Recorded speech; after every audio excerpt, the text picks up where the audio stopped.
ఎమ్మిగనూరు పట్టణంలో గత 15 నుండి 20 సంవత్సరాలుగా ఎస్ఆర్ మెడి ల్యాబ్ ను కృపాసాగర్ అనే వ్యక్తి నిర్వహించేవాడు. ఈ రోజు అతడు మధ్యాహ్న సమయంలో ల్యాబ్ లో ఫ్యాన్ కు ఉరివేసుకుని చనిపోవడం జరిగింది. అతని భార్య సుభాషిణి తెలిపిన వివరాల మేరకు తన భర్త దగ్గర ఒక అమ్మాయి పనిచేసేదని, ఆ అమ్మాయి తన భర్త దగ్గర ఉన్న డబ్బును చూసి ఎలాగైనా కాజేయాలనే ఉద్దేశంతో తన భర్తను బ్లాక్ మెయిల్ చేసిందని, ఆమెకు పెళ్లి జరిగి భర్త 2 పిల్లలున్నా కూడా ఆ పిల్లలు కృపాసాగర్ కి పుట్టారని బ్లాక్ మెయిల్ చేసేదని తెలిపింది. ఆమెకు తోడుగా టీడీపీ నాయకుడు, ఎంఆర్పీఎస్ నాయకుడు, ఉపాధ్యాయుడు మరియు కుల సంఘం నాయకుడు వీరి ముగ్గురు కలిసి ఆ వివాహితకు వెనక ఉండి నడిపించేవారని, తన భర్తను బెదిరించేవారని, వివాహితతో వీరి ముగ్గురు కలిసి పోలీస్ స్టేషన్ లో ఫిర్యాదు కూడా ఇప్పించడం జరిగిందని పేర్కొన్నారు. కానీ తన భర్త ఆ పిల్లలు నాకు పుట్టలేదని, కావాలంటే DNA టెస్ట్ కి సిద్ధమని చెప్పినా వినకుండా తన వెనుక ఉన్న వ్యక్తులతో బెదిరించడం పరిపాటిగా మారిపోయిందని పేర్కొన్నారు. వీరి బెదిరింపులు భరించలేక తన భర్త చనిపోయాడని మృతుడి భార్య ఆరోపించింది.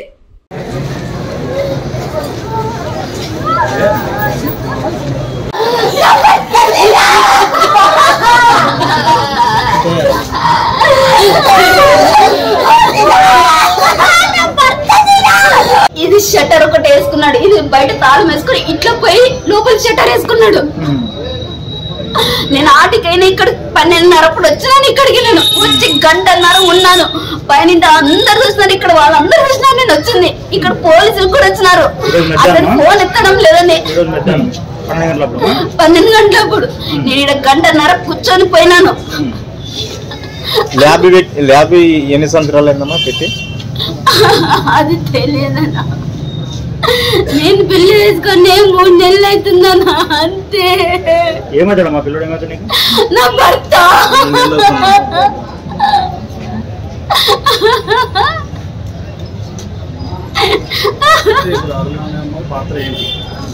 అరుణమ్మ ఎప్పటి నుంచి పని చేస్తుంది ఇక్కడ?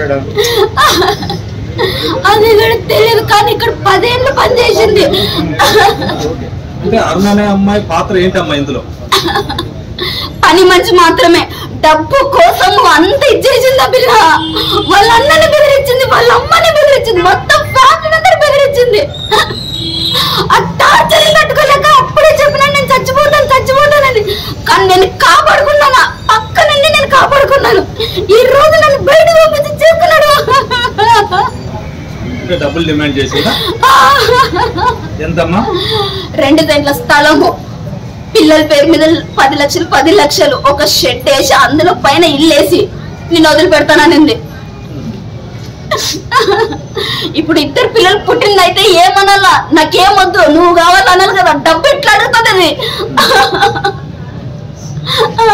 పోలీస్ స్టేషన్ కూడా వెళ్ళారమ్మా? వెళ్ళినాము. ఆడ ఏమన్నారో తెలియదు, నేనైతే పోలేదు. నన్ను వద్దన్నాడు. నన్ను చంపడానికి వచ్చింది పిల్ల. నన్ను ఫాలో అయింది సోమప్ప సరిగల వరకే. నన్ను చంపడానికి వచ్చింది, నా వెంట పడింది, నా వెనక ఉన్నారు. నన్ను చూసి నాకు ఫాలో అయింది. తను ఒక్కటే వచ్చింది. వాళ్ళు MP church side Christian assembly సందులో లైన్ లో క్రీస్తు సంఘం ఆపోజిట్ లో వాళ్ళ ఇల్లు. అరుణ, వాళ్ళ అమ్మ పేరు మాణిక్యమ్మ. వాళ్ళ ఫాదర్ పేరు? వాళ్ళ ఫాదర్ చచ్చిపోయినాడనా.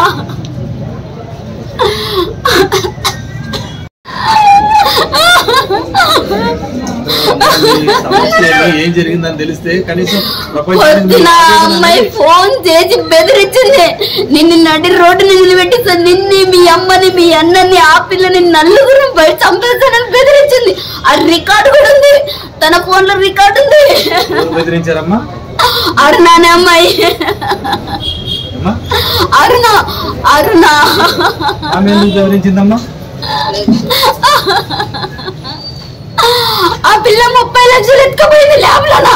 డబ్బులు అడిగినందుకు ఆ పిల్ల పోయి కేసు పెట్టింది మా మీద. ఆల్రెడీ మొన్నే సూసైడ్ చేసుకున్నాడు. కానీ ఆ రోజు నేను కాపాడుకున్నాను. 12 గంటలకు లేచి పెద్ద హాస్పిటల్ పోయి కాపాడుకున్నాను. మళ్ళీ ఈ రోజు నన్ను బయట పంపించి ఊరేసుకున్నాడు. అరుణ అనే అమ్మాయి ఏమైతుందమ్మా? ఈయన పని చేసి పని మంచిది.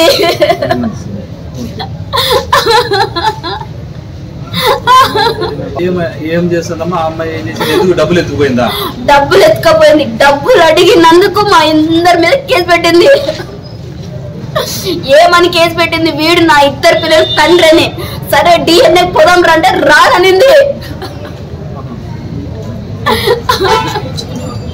ఈరోజు పొద్దున కూడా ఫోన్ చేసామని బెదిరించింది. రికార్డు ఉంది, రికార్డు ఉంది. అంటే ఇప్పుడు నా పిల్లలకి తండ్రి నువ్వే అంటుందే? రోజు టార్చర్ బెదిరించి, రోజు టార్చర్, రోజు ఫోన్ చేసి బెదిరించదు. మనిషి టీచర్ కదా, మంచి తెలివి లేదా? ఏమి ఎన్నిసార్లు వ్యవసాయం ఎట్లా తిప్పించుకున్నాడంటే ఎట్లా తిప్పించుకున్నాడు, అట్లా తిప్పించుకున్నాడు. ఆటాడుతున్నాడు వ్యవసాయం. వాళ్ళే పెళ్లి చేసి, వాళ్ళే ఈ బాబుతో పెళ్లి చేసి వ్యవసాయము. మళ్ళీ వాళ్ళ అనుచరులే ఆనందం అదన్న వాళ్ళని తీసుకొని వచ్చి మళ్ళీ పంచాయతీకి అంటే ఎట్లా ఆటలాడుకునేది. టీచర్ ఎట్లా బతుకుతాడు మరి? మంచి జీతం రావు ఆ టీచర్ అయితే. ఇట్లా మనుషులు సాగు చూడుగా ఎట్లా ఎంత దీనము, ఎట్లా పడిపోయాడు, ఎట్లా చూసుకునేమని, ఏ విధంగా తిప్పినామని, ఒక్కరితో ఒక మాట అనిపించుకోకుండా అట్లా పెంచినామని. రాజుకి వాళ్ళు వచ్చి కొట్టి నాన్న విభాసం చేసి ఒక్కొక్క నా కూడా ల్యాబ్ కాడికి వచ్చి అవన్నీ మాకు తెలియదు, తర్వాత తెలుస్తున్నాయి ఇవన్నీ. ఇట్లా ఆడుకునేది. ఆడ 30 లక్షలు, వాడు ఇచ్చిన 30 లక్షలు పాయ. ఆ పిల్ల తీసుకొని ప్రాంసన్ నోట్లు మొత్తం ఏడు చోటి, ప్రాంసన్ నోట్లు, పాస్పోర్టు, చెక్ బుక్, క్రెడిట్ కార్డులు, బట్టలు అన్ని మొత్తం చెప్పులు. రాజుకి వాళ్ళ చెప్పులు ఏం రబ్బర్ చెప్పులు వేసుకొని చెప్పులు లేకుండా కొనుక్కొని 30 లక్షలు ఇప్పుడు డిమాండ్ చేసిందా? ఆల్రెడీ తీసుకొని పోయింది.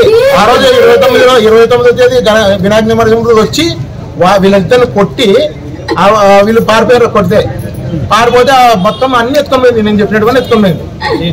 అదే చెక్ బుక్, ప్రాంసన్ నోట్లు, 30 లక్షలు ఇచ్చిన ప్రాంసన్ నోట్లు, తర్వాత వచ్చేసి పాస్పోర్ట్. 30 లక్షలు ఎవరు ఇచ్చారు? ఎవరికి ఇచ్చారు? ఆ పాప ఏం చేసిందనంటే ప్లాన్ ప్రకారము వీటితో వాళ్ళ బంధువులకి ఇప్పించిందనమాట. వాళ్ళ బంధువులకి ఇప్పించి వడ్డీ మామూలుగా ఇస్తుంది. 1 సంవత్సరం ఇచ్చిందంట, తర్వాత నుంచి ఇవ్వడం లేదు. ఇంక వీళ్ళు ఇవ్వడం లేదు కదా అని అడుగుతుంటే 1 సంవత్సరం తర్వాత నుంచి ఇంకా టార్చర్ స్టార్ట్ చేసింది. ఇప్పుడు మర్చిపోయాయి కదా. మరి ఇప్పుడు డిమాండ్ చేసింది. ఏం డిమాండ్ చేస్తుంటది? 20 లక్షలు ఇవ్వాలంట. అమ్మకి ఫ్లాటు, తర్వాత ఇండ్లు, 2 పిల్లలు ఉన్నారంట. ఈయనకి పుట్టారా అంటదా అమ్మ. మరి పెళ్ళయి అంత ఉండే అమ్మకి మరి ఈయనకి ఎట్లా పుట్టిరు మరి? అంటే మొగుడు పెట్టినా కూడా ఏమన్నా DNA పోదామంటే కూడా రానంటది. మళ్ళా ఏం నా మర్యాద పోవాలా, మా బంధువులలో తలదించుకోవాలా అని అంటది మళ్ళా. సార్ మీకు ఏమన్నా ఆమె బ్యాక్గ్రౌండ్ కి ఏమన్నా సపోర్ట్ గా? ఆ బ్యాక్గ్రౌండ్ కి దేవ సహాయము, ఆడిచ్చే డ్రామా వ్యవసాయము, ఈ ఆడే నాయలు మెయిన్ గా ఆనంద్ గారు. వాడు ఎట్లా మా తమ్ముని ఎట్లా తిట్టాడు స్టేషన్ లోనే. ఎవరు? ఆనంద్ గారు స్టేషన్ లోనే పోతే ఇష్టమైన తిడుతున్నాడు కొడుకు. నేను ఏం ఏం ఏం జరిగేది అప్ప, ఏమంట తిడుతున్నావు అని అంటే, లేదు చూడు వాడిని కథ చూస్తాను, వాడిని ఇడిచేది లేదు, వాడినే కాదు మిమ్మల్ని కూడా బజార్లు లాగుతా అంటాడు. ఏంటి లాగుతావు అప్ప? ఏం జరిగిందని అంత నువ్వు అట్లా లాగుతానంటావు? ఆనంద్ గారు ఎంత ఏమి కాదు కాదు కాదు చైతన్య ఆనంద్ మా అది ఆనంద్ అంటారు. ఇంకోటి MRPS ఆనంద్. అంటే ఆయనకి అంటే వాడికి ఎట్లా బతుకుతున్నాడు? ఇవే పంచాయతీలు రావడానికి కారణం ఏంటి? ఇంకా వాళ్ళిద్దరికి ఏం సంబంధం ఉన్నాడో ప్రపంచానికి తెలుసు, మాకు మేము నోటితో చెప్పరాదు. కాకపోతే వాడు ఏం ఉద్యోగం చేస్తున్నాడు? 3 పెళ్లిలో 8 పెళ్లి చేసుకున్నాడంట. ఏ విధంగా ఉన్నాడు? ఏమి ఇట్లా బతికే దినాలు. ఇప్పుడు ఆమె నుంచి మీకు ఏం కావాలి? కేసు నమోదు కావాలి? ఇప్పుడు అరణ్యకి కేసు మంజూరు కావాలా? లేకుంటే ఏమైతుందో దేవుడు చూస్తాడు. వివిడి న్యూస్ టీవీని తక్షణమే సబ్స్క్రైబ్ చేసుకోండి. నోటిఫికేషన్ కోసం బెల్ ఐకాన్ క్లిక్ చేయండి. మరిన్ని అప్డేట్స్ కోసం ప్రతి ఒక్క కుటుంబానికి ఉచిత ప్రకటనలు వచ్చే విధంగా మీకోసం మీ ముందుకు వివిడి న్యూస్ టీవీని AP5 నందు 99వ ఛానల్ మరియు యూట్యూబ్ నందు వీక్షించెదరు.